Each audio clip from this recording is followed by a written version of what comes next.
E aí, pessoal, acabou há pouco aqui no Jacone, 0-0. E tudo fica para a Arena. O Grêmio precisa do seu torcedor, porque aqui fez um jogo com o regulamento embaixo do braço e que ganhou Renato Portaluppi e a sua estratégia. Vamos falar sobre isso a partir de agora. César Cidade Dias falando de Grêmio aqui no YouTube. Papo de gremista para gremista. Estou gravando esse vídeo enquanto o Renato Portaluppi está fazendo a coletiva. A entrevista coletiva dele. Lembrando que hoje, às 9 da noite, eu saio daqui, vou pro hotel. E quando acabar a Jornada da Gaúcha, nós abrimos live no canal para falar do 0-0. E um 0-0 que eu coloquei na coluna em GZH de Renato Portaluppi. O técnico Renato entendeu que precisava estudar o adversário e transformar o seu time num time reativo. Um time que iria defender os pontos e as virtudes do adversário e que iria afastar os seus problemas. Quais são os problemas do Grêmio? A saída de bola defensiva. O Grêmio tem jogadores com dificuldade. A grande oportunidade do Juventude é quando o goleiro e o zagueiro do Grêmio resolvem sair jogando. Algo que eles não fizeram o jogo todo e que Renato deixou claro que não queria que eles fizessem. Pois foi ali, talvez a única oportunidade clara do adversário. Adversário que tentou aplicar a mesma estratégia contra o Inter e contra o Grêmio. E não conseguiu. Por quê? Porque o Grêmio encurtou os espaços, não deixou o Kaique jogar, não deixou o Jadson jogar, diminuiu os lados do campo, colocou o Fábio com o pé direito para dentro para controlar a ida para dentro do Lucas Barbosa, que é um bom jogador. O João Lucas, que atuou, teve que se preocupar toda a tarde com o Gustavinho. O Gustavo Nunes não deixou ele avançar. Ou seja, o Grêmio amordaçou o Juventude. Fez grande partida? Não. Mas não é preciso fazer grande partida hoje. Hoje era preciso simplesmente sair daqui com um resultado satisfatório para entregar a estratégia da Arena, maior condição. É isso. E era isso que o Grêmio precisava fazer. E o Grêmio fez. A importância do jogo aqui, que tinha todo um ambiente de festa do Juventude. O torcedor do Juventude deu um show aqui hoje. O Juventude bateu o recorde de público. O Juventude esteve sempre com uma ideia de que venceria o jogo. E o Grêmio entendeu a sua inferioridade em relação ao ambiente e tratou de jogar com o regulamento embaixo do braço. O Grêmio saiu jogando com o Kaique, que fez boas defesas, mais intervenções do que defesas, mas fez boas defesas e errou grosseiramente junto com o Rodrigo Eli. O João Pedro hoje teve que se preocupar com o Edson Carioca, depois entrou o Rildo e ele dominou os dois. Foi bem o João Pedro. O Rodrigo Eli, mais uma vez, muita dificuldade técnica, o Rodrigo Eli.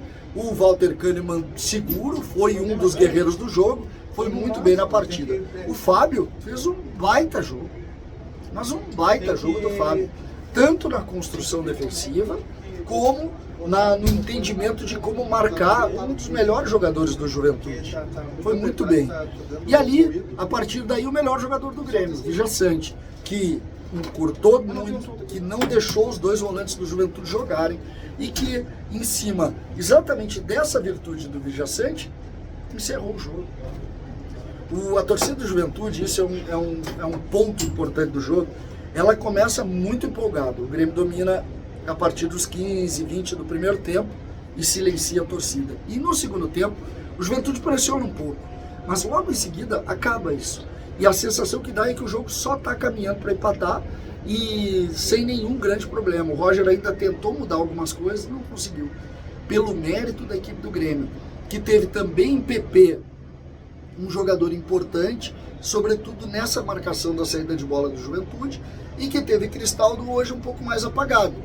O Renato no segundo tempo entendeu isso e tirou o PP e tirou também o Cristaldo, botando o Dodi e o Duqueiroz. Não melhorou muito, o segundo tempo do Grêmio foi pior que o primeiro. Aí depois entrou o Soteldo e aí o primeiro risco do Grêmio. Quando o Soteldo entra, o João Lucas começou a passar. Algo que ele não tinha feito no primeiro tempo nenhuma vez, e até o Gustavinho ir para o lado direito, que saiu o Pavon, também não. Então, os problemas do Grêmio, eles começam, ou na verdade não dá nem falar em problema, alguns riscos quando o Soteldo entra. Antes do Soteldo entrar, O Grêmio não sofreu grandes problemas. Outra situação que eu acho importante a gente colocar aqui, Pavon. A melhor jogada do Grêmio, ela é do pé do Pavon. Mas, no primeiro tempo, o Grêmio tem duas oportunidades. Grandes oportunidades. Uma, o Pavon faz a conclusão para fora de pé esquerdo. E a outra não tem conclusão. E aí tu vai dizer, como assim chance que não tem conclusão? Eu tô aqui no estádio, foi na minha frente. É um contra-ataque 4 contra 3, que o Gustavinho ia sair na cara do gol e o Pavon não joga a bola nele. Se ele joga, o Gustavinho tá na cara do gol e decide o jogo. E no lance, que ele faz a jogada, que ele dribla, que ele chuta para fora, se ele rola para dentro, o Cristaldo e o Vijaçante entram na cara do goleiro para decidir o jogo. Então, se é verdade que o Pavon fez um jogo de entrega, também é verdade que no campo ofensivo o Pavon acabou errando as tomadas de decisão, o que fez com que o Grêmio não saísse vitorioso daqui. De qualquer forma, esse resultado tem que ser considerado muito bom resultado para o Grêmio. O Grêmio sai com 0-0 que se dispôs a jogar. O Grêmio se dispôs a amordaçar o Juventude e assim fez.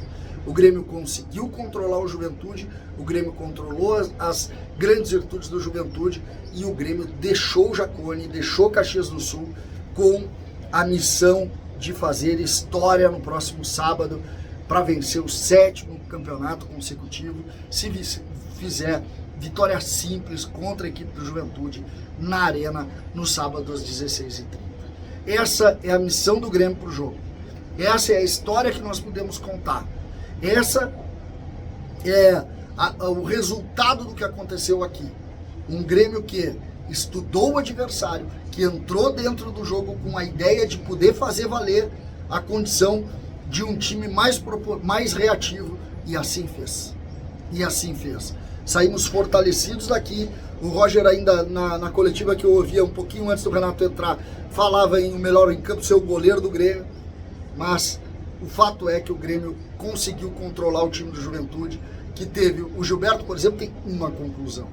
Os lados do campo praticamente não tem conclusão. Então, o Grêmio fez o que se propôs e sai daqui com uma grande vitória, que eu coloquei na coluna, como eu disse, a vitória de Renato.